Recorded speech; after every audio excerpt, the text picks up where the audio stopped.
1번 표준 상태에서 92g의 에틸알코올과 78g의 칼륨을 반응시키는 경우 다음 물음에 답하시오 그랬습니다. 첫 번째 반응식을 쓰라고 했죠. 자, 우선 칼륨하고 칼륨이죠. 그 다음에 에틸알코올입니다. 에틸알코올 C2H5OH가 되겠죠. 이렇게 반응을 하는 거예요.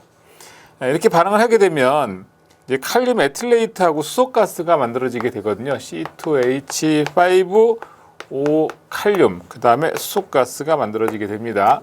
계수를 마치게 되면 2몰, 2몰, 2몰 이렇게 될 거고요.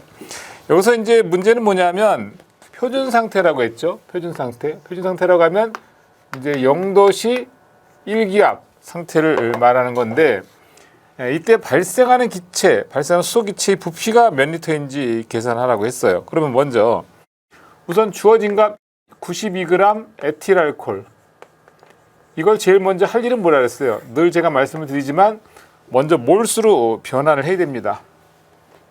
자, 1몰의 C2H5OH 분자량 계산하면 되죠. 46g C2H5OH가 될 거고요. 그럼 이렇게 약분 되겠죠. 자, 그 다음에 이제 문제에서 보면 반응식에서 2몰의 칼륨, 2몰의 에틸알코올이 반응할 때 수소기체는 1몰이 나옵니다. 그러면 2몰의 에틸알코올이 1몰의 수소기체를 발생하는 거고요. 그리고 이 1몰의 수소기체는 STP, 표준 상태에서 22.4리터가 되는 거죠. 이렇게 약분하면 되죠. 그럼 계산해 보면 22.4리터 수소가스가 생성이 된다는 것을 계산을 해낼 수가 있습니다. 자, 그럼 두 번째 문제 보겠습니다. 1몰의 마그네슘이 연소하는 경우 발생하는 열량은 134.7kcal이다.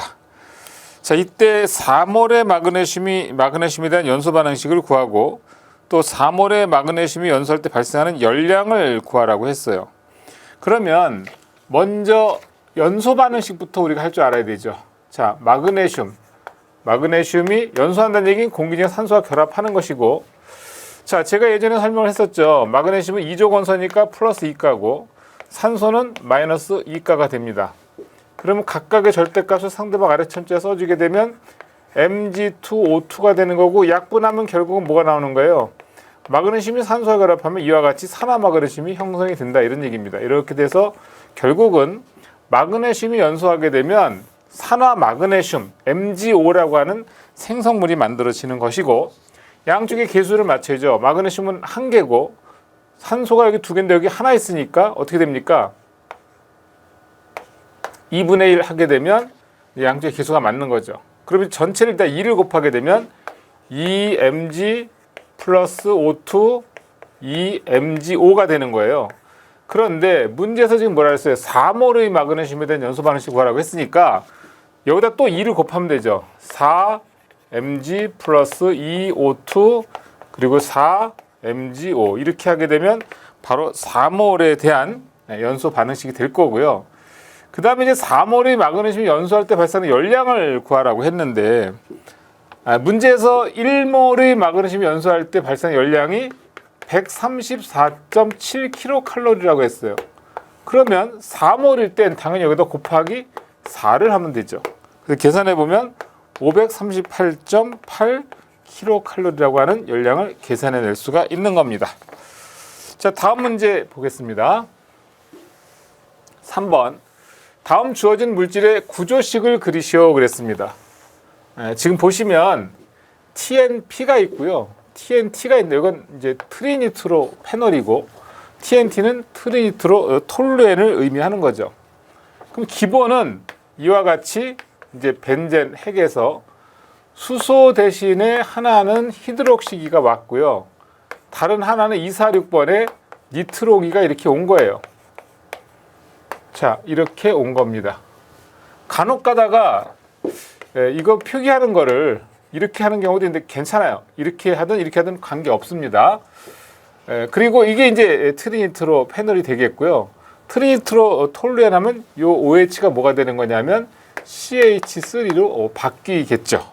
이렇게 해서 그려주시면 됩니다. 마찬가지로 트리니트로톨루엔도 이 부분을 NO2 또는 NO2 이렇게 표기해도 틀리지 않습니다. 다음 문제 보겠습니다. 분자량 58, 비중 0.79, B점 56도씨이며 탈지 작용과 과산화하는 성질의 물질에 대해서 다음 물음에 답하시오 그랬는데, 이건 뭐냐면 바로 아세톤을 의미하는 거예요. 그래서 아세톤은 CH3, COCH3라고 하는 이런 화학식을, 시성식을 갖게 되겠죠. 이와 같이 케톤기를 갖는 거고, 그 다음에 아시다시피 아세톤은 제1석유류 중에 수용성에 해당이 됩니다. 그래서 지정수량은 400리터로 보시면 되겠죠. 다음 문제 보겠습니다. 다음 보기 위험물을 인하점이 낮은 것부터 높은 순서대로 쓰시오 그랬는데요. 아세트산 하게 되면 인하점이 40도가 되고요. 아세톤은 마이너스 18.5도가 되고, 에틸알코올 같은 경우가 바로 13도, 그리고 니트로벤젠이 88도 되겠습니다. 이걸 낮은 순서대로 정리를 해보면 아세톤, 그 다음에 에틸알코올, 그리고 아세트산, 니트로벤젠. 사실 이 일일이 이 인하점을 암기하지 않는다 하더라도 우리가 이제 석유류를 가지고 기준을 하면 그 인하점이 낮은 순서대를 계산할 수가 있죠. 그래서 지금 아세톤 같은 경우가 제1석유류니까 인하점이 21도 미만이 되는 거죠. 그 다음에 에틸알코올 같은 경우는 알코올류가 되겠고, 아세트산이 제2석유류가 될 겁니다. 제2석유류. 그 다음에 니트로벤젠 하면 제3석유류. 그럼 이것만 보더라도 품명상, 이제 여기는 알코올류가 되겠고요. 알코올류. 품명으로만 봐도 우리가 인하점이 낮은 순서를 정리할 수가 있습니다. 자, 다음 문제 보겠습니다. 보기에 주어진 품목에 대해서 다음 물음에 답하시오 그랬어요. 물과 반응할 때 수소가 발생하는 물질을 모두 고르시오 그랬습니다. 그럼 이 중에 일단 그 마그네슘이 있고요. 그 다음에 나트륨이 있고, 그 다음에 이제 알루미늄분, 이렇게 세 가지가 있습니다. 이 세 가지 품목들은 물과 반응을 하게 되면 다 수소가스를 발생하는 물질들이에요. 물론 제가 이제 해설에도 써놨지만, 마그네슘 같은 경우 이제 물과 접촉하게 되면 어떻게 되는 거예요? 이 물은 수소와 그다음에 수산화이온이 있는데, 이 중에 수산화이온은 바로 뭘 좋아한다 그랬어요? 금속을 좋아한다 그랬죠. 그래서 MgOH2가 되고, 그리고 여기서 수소가스가 발생합니다. 산소가 2몰이니까 2몰 될 거고요. 이와 같이 수소가스가 발생한다는 거죠. 나머지 나트륨이나 알루미늄 분도 우리가 이제 본문 강의할 때 많이 했으니까 그 이제 해설을 좀 참고해 주시고요. 그리고 두 번째, 제1유연물을 모두 고르시오 그랬어요. 자, 1유연물 해당하는 거 볼까요? 자, 우선 3항아린, 그 다음에 5항아린, 정린, 그리고 뭐가 있죠? 마그네슘, 알루미늄, 삼류, 유황까지 이제 2류가 되겠죠. 자, 그 다음에 세 번째, 원소의 주기율표상 제1족 원소를 고르시오 그랬는데, 1족이 뭐가 있습니까? 수소를 제외한 리튬, 나트륨, 칼륨, 루비듐, 세슘, 프랑슘. 이 중에 바로 이제 여기 지금 문제에 서 있는 것은 나트륨이 되겠네요. 1족 원소. 자, 그래서 답은 NA라고 써주시면 됩니다. 자, 다음 문제 보겠습니다. 7번. 다음 빈칸을 알맞게 채우시오 그랬어요. 지금 보시면 첫 번째, 지금 여기 이거죠. 이건 이제 과산화 벤조일을 의미하는 거고요. 품명으로 보면 유기과산화물이 되겠습니다. 오리연물이죠. 지정수량은 10kg가 되겠고, 그 다음에 두 번째는 이 경우는 트리니트로톨루엔이죠. 그래서 니트로 화합물에 해당이 되고요. 지정수량은 200kg가 되겠습니다. 자, 다음 문제. 주어진 각 물질의 소요 단위를 구하시오 그랬는데, 아시다시피 소요 단위 같은 경우에는 위험물은요, 지정수량의 10배가 1소요 단위예요. 그러면 자, 질산 그랬으니까 질산은 육류위험물이고, 육류위험물이면 지정수량은 300kg가 되는데, 이걸 10배 한 게 1소요 단위고, 지금 저장량이 9만 kg가 되겠죠. 이걸 계산하면 되는 거예요. 계산해보면 30이라고 하는 숫자가 나오고요. 그 그다음에 아세트산 같은 경우는 지정수량이 2000리터고 곱하기 10. 요게 바로 1소요 단위인데 지금 있는 게 2만 리터 있다고 그랬으니까 이건 계산해 보면 1단위가 되겠네요. 자, 다음 문제. 정린에 대해서 다음 물음에 답하시오 그랬습니다. 정린. 지정수량 쓰라고 했는데 지정수량은 100kg가 되겠고요. 연소시 발생기체 명칭을 쓰시오 그랬어요. 그러면 자, P라고 하는 것이 공기 중 산소와 결합하면 이렇게 되는 거죠. 그럼 여기서 나올 수 있는 건 뻔한 거죠. P와 산소가 만나는 경우입니다.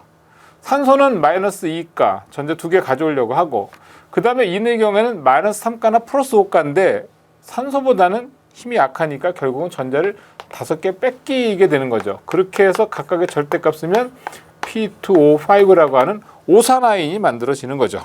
자, 그 다음에 삼류연물 중 동소체 명칭 적으라고 했는데 삼류연물 중에 황린, P4라고 하는 게 바로 동소체가 되겠습니다. 동소체. 자, 다음 10번이죠. 다음 각 1번부터 5번까지 물질에 대한 시성식이 틀린 것을 찾아서 바르게 고치죠 그랬어요. 자, 보시면 벤젠 같은 경우는 C6H6가 되겠고요.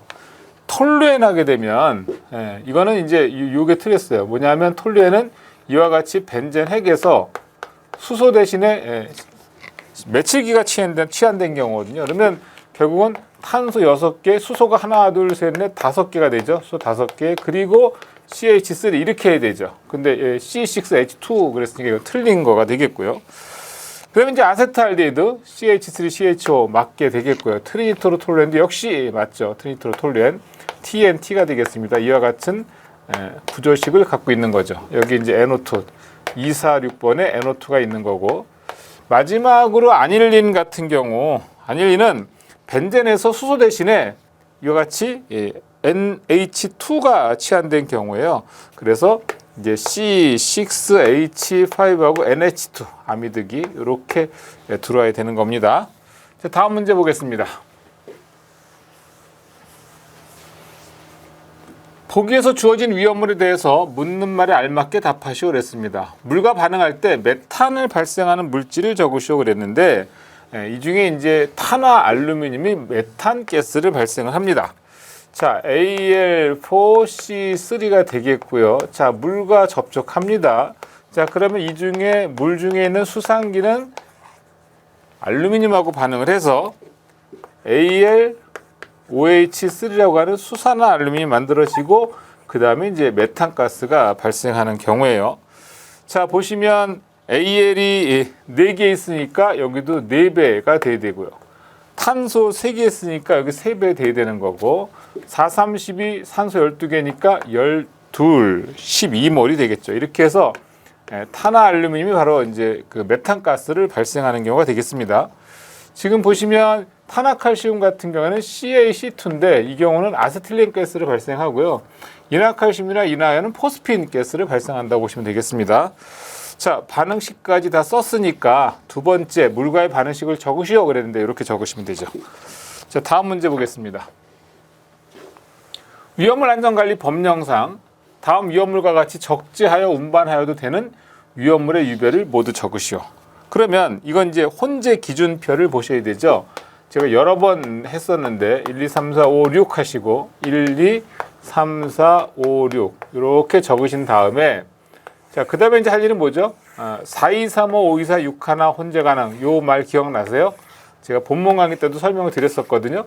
자, 다시 한번 해볼까요? 4, 2, 3, 5 하면 4, 2, 3, 5. 그 다음에 5, 2, 4, 6 하나 혼재 가능. 세로 쪽으로 보면 4, 2, 3, 5, 5, 2, 4, 6 하나 혼재 가능. 이렇게 되는 거죠. 그래서 나머지는 다 혼재가 안 되는 경우로 보시면 되는 거죠. 이렇게. 이 도표는 여러분들이 암기해서 그릴 수가 있어야 돼요. 쉽게 할 수 있는 겁니다. 자, 그러면 지금 문제에서 사류하고 혼재할 수 있는 거 뭐 있어요? 사류하고 혼재할 수 있는 건 2, 3, 5류가 되겠고요. 오류하고 혼재할 수 있는 거는 2, 4류가 되겠고요. 6류하고 혼재할 수 있는 것은 1류가 되겠습니다. 자, 이렇게 하시면 되죠. 자, 다음 문제. 유별 위험물의 저장치구 공통기준. 이거 이제 법에 나와 있는 내용을 그대로 옮겨놓고 그다음에 이제 괄호를 물어보는 거예요. 지금 보시면 면제 가로류 위험물질 자연 발화성 물질에 있어서는 그러면 자연 발화성 물질은 몇 류예요? 3류잖아요. 그냥 바로 3류 하면 되는 거죠. 그 다음에 불티불꽃 고온차에 접근 또는 과열을 피하고 함부로 증기를 발생시키지 않아야 한다. 자, 증기를 발생하는 게 뭐 있어요? 바로 4류 위험물이 되겠죠. 이렇게 포인트가 되는 단어들만 하나씩 보시면 돼요. 자, 그 다음에 위험물은 산화제 접촉 혼합이나 어쩌고 저쩌고 하고 그 다음에 뭐라고 돼 있어요? 인화성 고체에 있어서는 이렇게 돼 있잖아요. 그럼 이거 인화성 고체가 몇 류예요? 바로 2류죠. 2류. 여기다 이제 철분, 금속분, 마그네슘 이렇게 돼 있는 거. 얘네들은 다 2류라고 보시면 되는 거죠. 자, 그 다음 보시면 자, 여기서도 알칼리 금속의 가산암을 그랬죠. 그럼 몇 류입니까? 알칼리 금속의 가산암이라면 1류가 되겠죠. 그 다음에 마지막에 보시면 자, 이 경우는 가연물과의 접촉 혼합이나 분해를 촉진하는 물품과의 접근을 또는 가열을 피한다. 그럼 가연물과 접촉 피하는 건 1류와 6류죠. 그런데 1류는 나와 있으니까 당연히 여기는 6류가 되겠죠. 예, 다음 문제 보겠습니다. 다음 제1류 위험물의 지정 수량을 적으시오 그랬는데 첫 번째 K2CR2O7 같은 경우에는 중크롬산 칼륨이에요.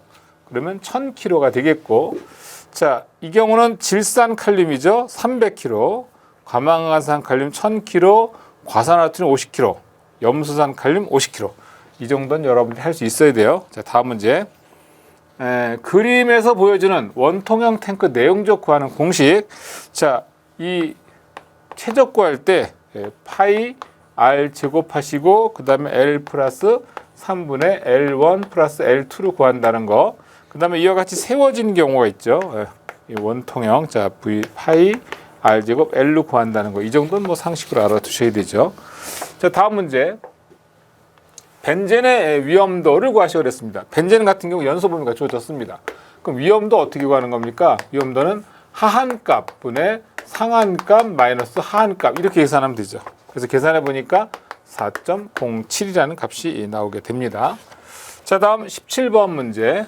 주의 취급소에 설치하는 다음 게시판 및 표지의 바탕색과 문자색을 쓰시오 그랬는데 위험물 취급소라고 하는 것은 이건 이제 장소를 의미하는 거죠. 장소를 의미하는 건 제가 뭐랬죠? 백색 바탕에 흑색 문자. 그리고 주의중 N정지, 눈의 식별이 좀 잘 되는 식으로 써줘야 되기 때문에 황색 바탕에 흑색 문자라고 했습니다. 자, 다음 문제 보겠습니다. 자, 연소 반응식. 자, 3항알이 나면 P4S3고요. 5항알이 나면 P2S5가 되겠죠. 3항알인, 5항알인. 제가 이렇게 암기하라고 했는데. 그러면 연소 반응식은 공기 중에 산소와 이렇게 결합하는 거죠. 그러면 P가 산소와 결합하면 P2O5가 나오는 거죠. 그 다음에 S가 산소와 결합하면 SO2가 나오는 거고 마찬가지로 P가 산소와 만나면 P2O5고 그 다음에 S가 산소와 만나면 SO2가 되겠습니다. 그러니까 생성물은 다 똑같아요. 근데 이제 나머지 개수가 달라져야죠. P가 4개니까 2배 해야 2는 4가 될 거고요. 황이 3개니까 3배 해야 됩니다. 그럼 산소는 결국 2호는 10, 3호는 16개죠. 16개 되려면 여기 8배가 돼야 되는 거죠. 자, 그 다음에 이 경우도 S가 5개잖아요. 그럼 S 5개 해야 양쪽이 같아지겠죠. 자, 그 다음에 P2는 같고 S 5개. 산소가 몇 개입니까? 여기서 5개, 5-10개, 15개란 말이야. 15개 되려면 2분의 15가 돼야 되죠. 따라서 전체를 다 2를 곱하면 2, 그 다음에 여기는 15 되겠고요. 그 다음에 여기는 어떻게 됩니까? 2 될 거고요. 여기는 뭐가 되죠? 바로 10이 되겠죠. 이런 식으로 연소 반응식을 완결할 수가 있습니다. 자, 다음 19번 문제. 옥내소화전 4개가 설치된 제조소의 수원 양을 구하시오 그랬는데 옥내라고 해서 옥내하게 되면 바로 수원의 양을 계산하는 공식 Q는 N 곱하기 7.8 세제곱미터입니다. 여기서 이 N이라고 하는 것은 5개 이상은 그냥 5개예요. 근데 문제에서 몇 개라서 4개라 그랬잖아. 그러면 4를 곱하면 되죠. 4 곱하기 7.8 계산해보면 31.2 세제곱미터가 나오죠. 다음 문제, 마지막 문제입니다. 주어진 위험물의 운반 용기에 표시해야 하는 주의사항을 적으시오 그랬는데 인화성 고체는요. 얘는 증기를 발생하는 물질이에요. 그래서 화기엄금이 되겠고, 사료염물도 증기를 발생하는 거죠. 역시 화기엄금. 육류염물은 가염물에 대해서 발화원이 되는 거기 때문에 가염물 접촉 주의 이렇게 되겠습니다.